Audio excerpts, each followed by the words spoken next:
여러분 안녕하십니까? 오늘은 이렇게 야외에 나와서 차 안에서 말씀을 전하게 됐습니다. 요즘에 발전되는 건지 어떻게인지 잘 모르겠습니다.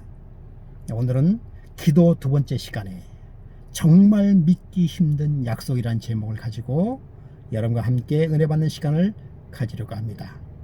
먼저 하나님의 말씀 요한복음 14장 12절부터 14절에 있는 말씀을 함께 보도록 하겠습니다. 내가 진실로 진실로 너에게 이르노니 나를 믿는 자는 내가 하는 일을 그도 할 것이요 또한 그보다 큰 일도 하리니 이는 내가 아버지께 감이라.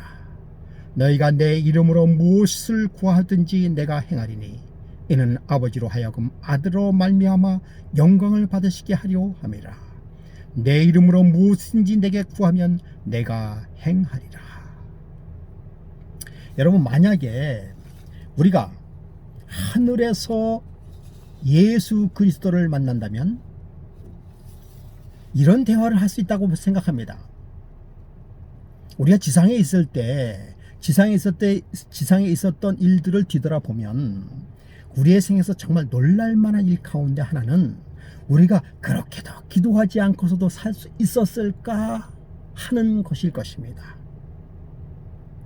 우리가 중보 기도 시간을 그렇게 적게 할애하면서도 어떻게 살 수 있었을까?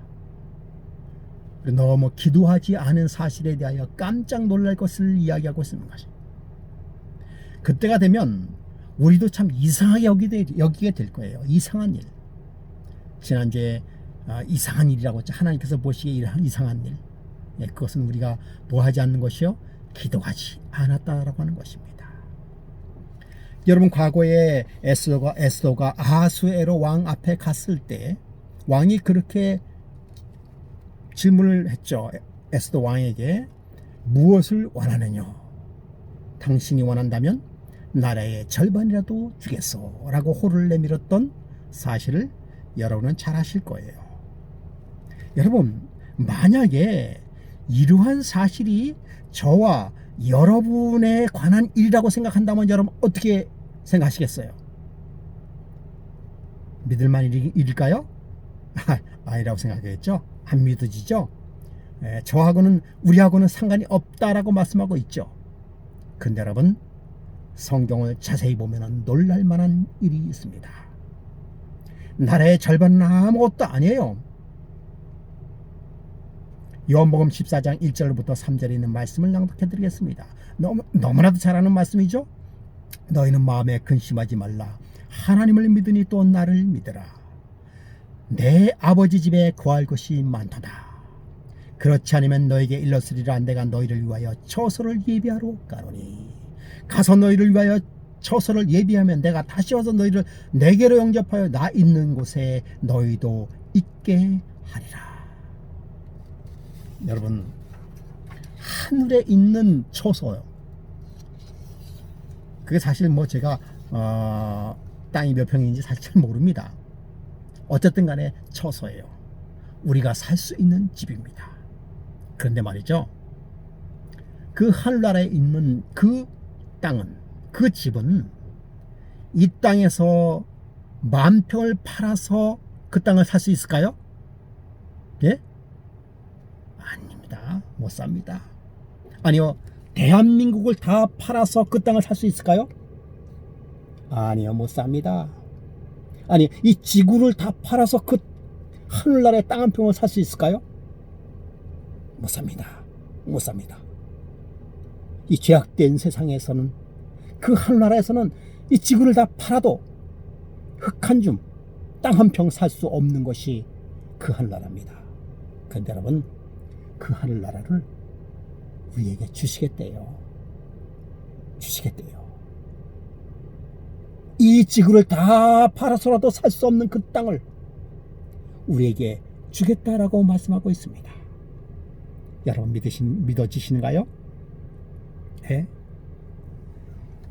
우리는 조금 전에 읽었던 요한복음 14장 12절부터 14절에 있는 말씀을 우리는 깊이 생각해 볼 필요가 있습니다. 여러분, 요한복음 14장은 예수님께서 이 땅에 계시면서 마지막 유언장이에요. 여러분, 유언이 유언하신 것은 우리가 좀 귀담아 들을 필요 있습니까? 예, 있죠. 그 누구도, 그 어떤 사람도 유언은 법적인 효력도 있을 것이고, 유언은 우리가 꼭 귀담아 들어야 할 상황인 것은 우리가 너무나도 잘 알고 있죠. 여러분, 예수님께서 요한복음 14장은 유언으로 말씀하고 계신 것입니다. 12절에 진실로 진실로 너에게 이르노니 나를 믿는 자는 내가 하는 일을 그도 할 것이요. 여러분, 예수 그리스도를 믿는 자는 내가 하는 일, 예수 그리스도께서 했던 그 일들을 믿는 자들도 할 수 있다라고 말씀하고 있는 것입니다. 여러분, 믿어집니까? 예수님께서 이 땅에 계실 때 행하셨던 그 일들을 할 수 있다라고 말씀하고 있는 것입니다. 또한 그보다 큰 일도 하리니라고 말씀하고 있어요. 더 큰 일도 할 수 있다라고 말씀하고 계십니다. 이거 도저히 안 믿어지죠? 네, 솔직히 저도 안 믿어집니다. 그러나 성경에 분명하게 그렇게 나와 있는 것이죠. 13절에 너희가 내 이름으로 무엇이든지 구하면 내가 행하리니. 여러분, 여기서 무엇이든지라고 하는 것에 대하여 제한이 있을까요? 무엇이든지는 제한이 없습니다. 맞습니까? 예, 맞아요. 무엇이든지는 제한이 없어요. 내 이름으로, 예수 그리스도의 이름으로 구하면 무엇이든지 행하리라 라고 말씀하고 있습니다. 14절에 내 이름으로 무엇이든지 내게 구하라 내가 행하리라. 여러 번 예수님께서는 구하라 그리하면 행하리라고 말씀하고 있습니다. 이보다 더 확실하고 분명한 말씀이 어디 있습니까? 이보다 더 좋은 약속이 어디 있습니까? 어떤 존재가 이런 것을 주겠다고 말할 수 있는 것일까요? 이런 말을 들은 제자들은요, 어안이 벙벙했습니다. 왜냐하면요, 정말 사실인가? 혹 내가 잘못 들은 것이 아닌가? 그런데 여러분, 더 놀라운 사실은 이러한 약속을 누구에게 한 거예요? 그렇습니다. 저와 여러분에게 해 주셨습니다. 얼마나 놀라운 일입니까? 분명한 약속인 것입니다. 분명한 말씀인 것입니다. 100% 보장된 말씀인 것이죠. 예수님께서는 우리가 한 번 듣고 의심할까봐 한 번으로 얘기하지 아니하시고 여러 번 반복하셨어요. 요한복음 15장 7절부터 8절. 너희가 내 안에 거하고 내 말이 너희 안에 거하면 원하는 대로 구하라 그리하면 이르리라. 원하는 대로 구하라 그리하면 이르리라 말씀하고 있습니다. 8절에 너희가 열매를 많이 맺으면 내 아버지께서 영광을 받으실 것이요 너희는 내 제자가 되리라. 예수 그리스도 안에서 구하면 열매를 많이 맺겠다고 말씀하고 있습니다. 그 열매는 하나님의 영광이요, 그 열매는 내 제자의 자격이라고 말씀하고 있는 것입니다. 네. 여러분, 구하라 14절에도 너희가 내가 명한 대로 행하라 곧 그리하면 나의 친구라 라고 말씀하고 있습니다. 16절에 너희가 나를 택한 것이 아니요 내가 너희를 택하여 세웠나니 이는 너희가 가서 열매를 맺게 하고 또 너희 열매가 항상 있게 하여 내 이름으로 아버지께 무엇을 구하든지 다 받게 하려 함이라. 여러분, 예수님께서 우리에게 무엇이든지 구하든지 다 받게 하게 하시기 위하여 우리를 뭐 했다고 하는 것이에요? 택했다라고 말씀하고 있는 것입니다. 얼마나 예수님께서 기도에 대하여 강조하고 계십니까? 예수님께서는 기도에 관하여 너무나도 많은 강조를 하고 계셨어요.